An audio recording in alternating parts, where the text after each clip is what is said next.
Welcome to The Deciding Point, our Cracked Racquets weekly breakdown of the biggest storylines happening throughout the tennis world. On this week's show, I want to talk about how there were 6 ATP and WTA events, but countless storylines that emerged out of last week's tour action. In particular, I'm going to cover the sustained excellence of Pablo Carreño Busta, the continued ascent of players like Casper Ruud, Barbara Krejcikova, Tamara Zidansek. I want to offer an update on where the analytics stand regarding this 2021 season and so much more. With that in mind, Westoff, roll those credits. Let's start today's show.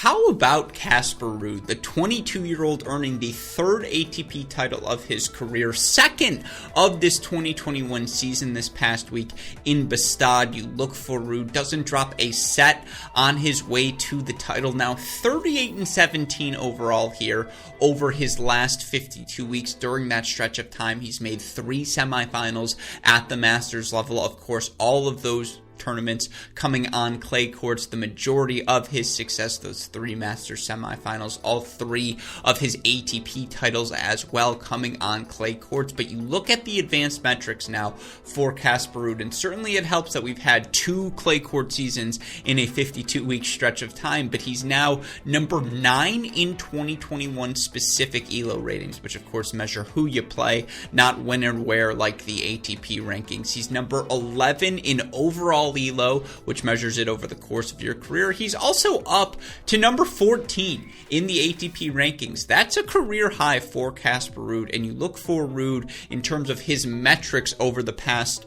52 weeks. I don't think it's going to surprise anyone to learn he's one of only 7 players to rank in the top 20 in both hold percentage and break percentage. Now there's the elite category, the Djokovic, Zverev, Nadal, Rublev, Medvedev. They're top 15 in both hold and break percentage. That's the elite of the elite. You look at the guys who are top 20, it's Karatsev, and now it's Casper Ruud, and you watch Casper Ruud play. That makes sense because he can do a little bit of everything well. Certainly his ability to hit that kick serve on the ad side, set up first forehands on clay courts, particularly deadly because he can take that forehand inside out. He can take it inside in. I've said it before, it's a mortal version of Rafael Nadal, how heavy he hits that ball, his ability to create angle, his ability to generate depth, again, the heaviness of that top spin, the pace with which he hits. The forehand can do a little bit of everything. It's so enjoyable for me watching him elevate his backhand. He gets such good height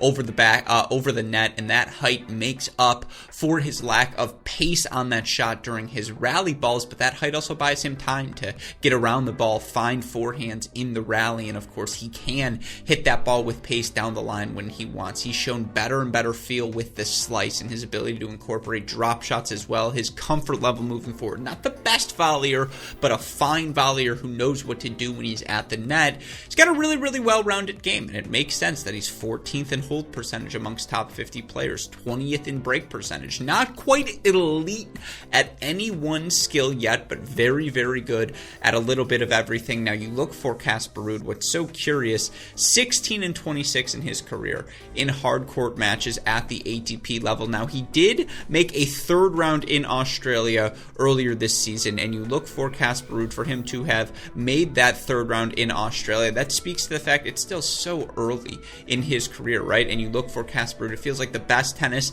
is very much still in front of him. You would feel with more of a sample size that number at a minimum will get back to 500 because again, his ability to hit serves, that forehand will rip through any court. Yes, I am concerned about the depth of his backhand on a hard court, but no discernible weakness. I suppose his ball becomes slightly less effective when he plays hard courts versus clay courts, but I think it's a game and his athleticism should translate certainly from clay to the hard courts. He's better than a 16-26 record, so it would not surprise me at all to see him make another 3rd, 4th round, depending on who his seed is at the 2021 US Open, if he makes a round of 16 quarterfinals at either the Rogers Cup or Western and Southern Open. That's not going to surprise me either. He's a guy who still has a lot of points open to him, a lot of low-hanging fruit in terms of ability to jump up the rankings, because again, we still haven't seen him make a quarterfinal of a Grand Slam. It's the week-in, week-out success that's propelled Casper Ruud into the top 20. That big breakthrough run,